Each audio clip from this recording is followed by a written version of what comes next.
بسم اللہ الرحمن الرحیم، السلام علیکم۔ اڈیالہ کے اندر اور باہر سے کچھ بڑی خبریں سامنے آئی ہیں، وہ آپ کے سامنے رکھتے ہیں۔ ایک تو آخر کار ایک عرصے کے بعد ملاقات ہوئی اڈیالہ جیل میں، اور اس کے بعد عمران خان صاحب کے حوالے سے کیا خبریں ہیں، کیا باتیں سامنے آئی ہیں، ان کی اہلیہ کی طرف سے کیا کہا گیا ہے، اس پر بات کریں گے۔ اس کے علاوہ اڈیالہ کے باہر دھرنا دیا، بہنیں وہیں تھیں خان صاحب کی، اور انہوں نے اب بند کرنے کی بات کی خیبر پختونخوا کو، کہ پنجاب سے آنے والے راستے بند کر دیے جائیں، دیگر علاقوں کو بند کر دیا جائے، اور سہیل آفریدی سے کہا ہے کہ وہ ان کے لوگ MNA MPAs وہ یہاں پہنچے، اور اب ہم تو جو کر سکتے ہیں وہ کر رہے ہیں، لیکن اب وقت آ گیا ہے کہ چونکہ ہمارے بھائی سے ملاقات نہیں کروائی جا رہی، تو اس لیے اب آپ خیبر پختونخوا کو بند کر دیں۔ یہ بات انہوں نے کی۔ اب دیکھتے ہیں اس پر سہیل آفریدی کس طرح کا رد عمل دیتے ہیں، کیا کرتے ہیں، یہ دیکھنا ہوگا۔ اس کے علاوہ جی آج ایک عجیب و غریب بات یہ ہوئی کہ ایک شخص کو حراست میں لیا گیا ہے اسلحے سمیت، اور پولیس نے کہا جی یہ علیمہ صاحبہ کے بالکل پاس تھا، وہیں پر ان کے ارد گرد کھڑا تھا، تو علیمہ صاحبہ نے کہا کہ یہ جی آپ نے بھیجا ہوگا اس آدمی کو۔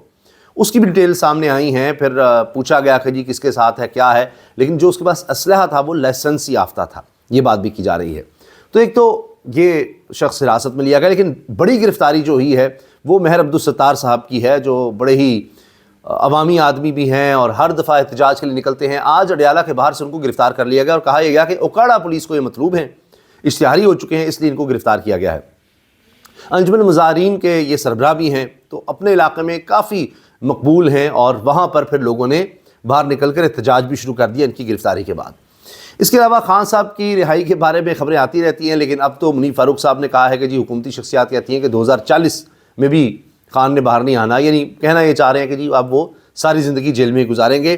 اور منیر فاروق صاحب کہہ رہے ہیں میرا کام ہے خبر دینا، تو اب تک کی خبر یہی ہے، محسوس یہی ہوتا ہے کہ ہاں جی ایسے ہی فیصلے ہیں کہ جی خان اب کسی صورت باہر نہیں آئے گا۔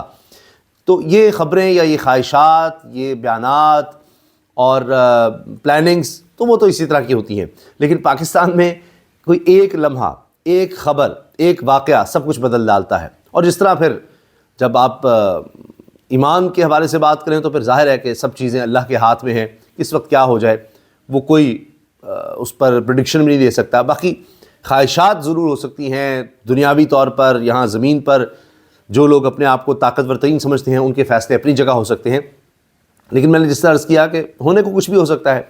تو یہ بھی نہیں سوچا گیا ہوگا کہ اقتدار میں آ کر یہ حال ہوگا تمام بڑی جماعتوں کا، کہ آج کچھ دیر پہلے میری ایک بڑی شخصیت سے بات ہو رہی تھی، تو انہوں نے کہا کہ اب تو جو بھی ان کے ساتھ جڑے گا سیاسی طور پر، عوامی طور پر، وہ بالکل مٹی ختم ہو جائے گا۔ یہ حال ہو گیا ان کا کہ اب یہ بلدیاتی الیکشن نہیں لڑ سکتے، کسی طرح کا کوئی بھی الیکشن فری اینڈ فیئر لڑ ہی نہیں سکتے، اس قابل ہی نہیں ہے۔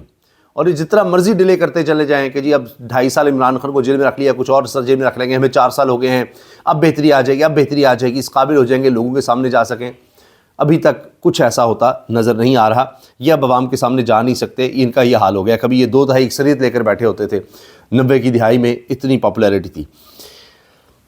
مریم ریاض بٹو صاحبہ جو عمران خان صاحب کی اہلیہ بشرا بی بی کی بہن ہیں، انہوں نے بتایا بھی ہے کہ جی اب کیا باتیں سامنے آئیں، کیونکہ آج کم از کم یہ ضرور ہوا کہ بشرا بی بی کی، عمران خان صاحب کی اہلیہ کی ملاقات ہو گئی ان کی بیٹی اور بھابھی سے، بشرا بی بی کی بیٹی اور بھابھی سے ملاقات ہوئی۔ اب اس کے بعد ان کی بہن کیا کہہ رہی ہیں، پچھلے ہفتے بشرا عمران کی خان صاحب سے ملاقات کروائی گئی۔ خان صاحب نے بتایا کہ 2 ہفتے سے ایک آنکھ سے دھندلا نظر آ رہا تھا۔ خان صاحب بار بار عملے کو بتا رہے تھے، لیکن عملہ کچھ نہیں کر رہا تھا۔ پھر ایک جونیئر ڈاکٹر کو بھیج دیا گیا، جس نے کہا کہ اس کے بس کی بات ہی نہیں ہے اور مسئلہ سنجیدہ ہے۔ اس پر پیمز کے ڈاکٹرز کو بلایا، انہوں نے کہا کہ خان صاحب کا علاج جیل میں ممکن ہی نہیں، اور اگر ابھی اسپتال نہ لے جایا گیا تو ان کی آنکھ ضائع ہو سکتی ہے۔ جیل کا عملہ بضد تھا کہ جیل میں ہی علاج کریں، لیکن پیمز کے ڈاکٹر ضد کر کے خان صاحب کو اسپتال لے کر گئے۔ خان صاحب کی طبیعت بہتر ہے، لیکن وہ پوری طرح ٹھیک نہیں ہیں۔ اب یہ بات جناب سامنے آ رہی ہے۔ دوسری طرف جو میں نے عرض کیا کہ علیمہ خان صاحبہ کے قریب سے مسلح شخص گرفتار ہوا، پولیس نے علیمہ خان کو آگاہ کیا۔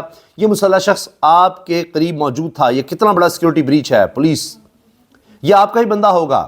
خواتین نے وہاں بولنا شروع کر دیا، یہ آپ کا ہی بندہ ہے، اس سے کارڈ بھی ملے ہیں، ہم اسی لیے گرفتاریاں کرتے ہیں۔ SHO صدر بیرونی نے کہا کہ جی ہم اسی لیے آپ لوگ کو گرفتار کرتے ہیں کہ آپ کا بندہ اسلحے سمیت آیا ہوا ہے۔ تحویل میں لیے گئے شخص کا نام عارف چٹھا ہے، تعلق ملتان سے ہے۔ تحویل میں لیے گئے شخص سے لائسنس یافتہ پستول برآمد ہوا، پولیس یہ کہہ رہی ہے۔ اپوزیشن لیڈر پنجاب اسمبلی معین قریشی کو مشکوک شخصی شناخت کے لیے بلایا گیا۔ معین قریشی نے پولیس کو بتایا کہ وہ اس شخص کو جانتے ہی نہیں۔ تو بہرحال اب مزید ڈیٹیلز جیسے ہی سامنے آئیں گی وہ بھی آپ سے ہم شیئر کریں گے۔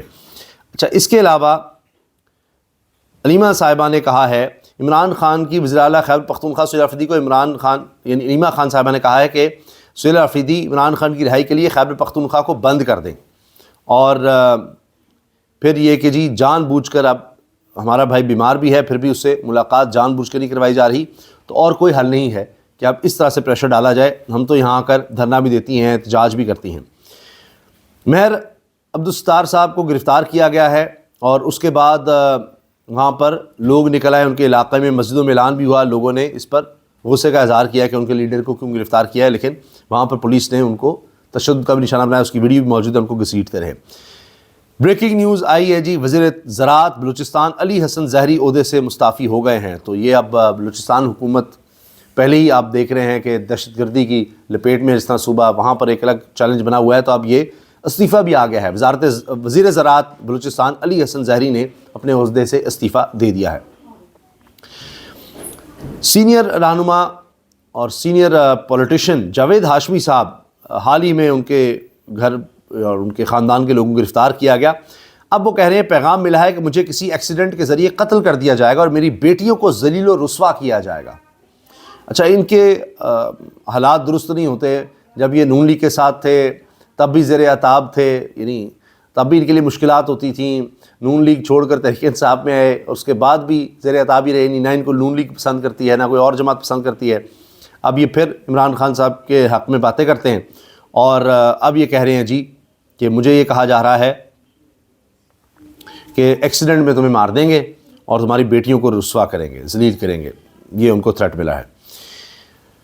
اس کے علاوہ اب سہیل آفریدی صاحب وہ بھی کھل کر میدان میں آئے ہیں اور کہتے ہیں جب تک میں ہوں میں کھڑا رہوں گا، جو ان کے ارادے ہیں شاید میں نہ رہوں، آپ نے حقوق یاد رکھنے ہیں کیونکہ آواز اٹھانا جنازے اٹھانے سے بہتر ہے۔ نہ میرا لیڈر جھکا، نہ اس کے سپاہی ان کے سامنے جھکیں گے، اور وہ کہتے ہیں جی کہ آواز اٹھانا بہتر ہے جنازے اٹھانے سے۔ تو آپ اب بند کمروں کے فیصلے نہ مانیے گا۔ یہ انہوں نے نوجوانوں سے جا کر انٹریکشن کیا، اور اس میں ایک ویڈیو بڑی وائرل ہوئی کہ جس میں ایک بچی نے ان سے سوال کیا کہ جی جعلی حکومتیں پرفارم کر رہی ہیں، آپ کی حکومت کیوں نہیں پرفارم کر رہی، یا کیا دیا ہے آپ نے 13 سال میں؟ تو انہوں نے کہا کہ جی یہ دیا ہے کہ آپ یہاں کھڑے ہو کر اس طرح سوال کر سکتی ہیں۔ باقی انہوں نے بتایا کہ ہم کام کر رہے ہیں اور صوبے کی بہتری کے لیے اور مزید کام کریں گے، لیکن اس طرح کا انٹریکشن آپ کو کسی اور وزیر اعلیٰ کا نظر نہیں آئے گا جینون، کہ جہاں اس طرح کا سخت سوال ہو سکے۔ اس چیز کو ضرور اپریشیٹ کیا جا رہا ہے۔ تو یہ ہیں جی کچھ تازہ ترین بڑی ڈیولپمنٹس، اب دیکھتے ہیں کہ کیا ہوتا ہے، کیونکہ اب جمعرات کا دن بھی اہم ہو گیا ہے کہ اس دن سہیل آفریدی نے کہا ہے کہ جی میں آؤں گا، اور اب دیکھتے ہیں کہ وہ آ کر کیا کرتے ہیں، کس طرح دوبارہ وہی مکالمہ ہوتا ہے، خان سے ملاقات کے لیے ایک اور کوشش ہوتی ہے۔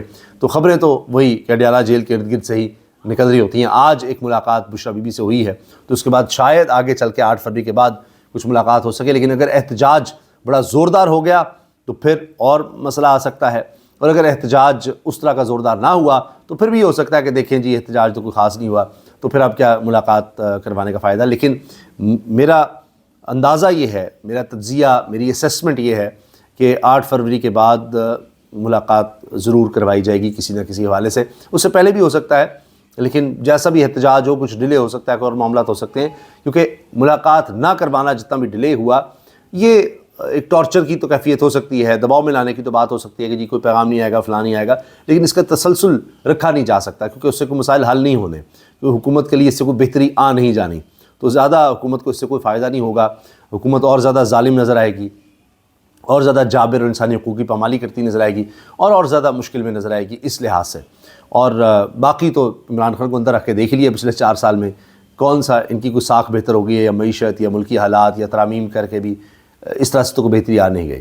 تو یہی پھر کنٹینیوشن رہے گی، اور حکومت کے لیے بدنامی اور ہی بڑھے گی۔ اللہ حافظ۔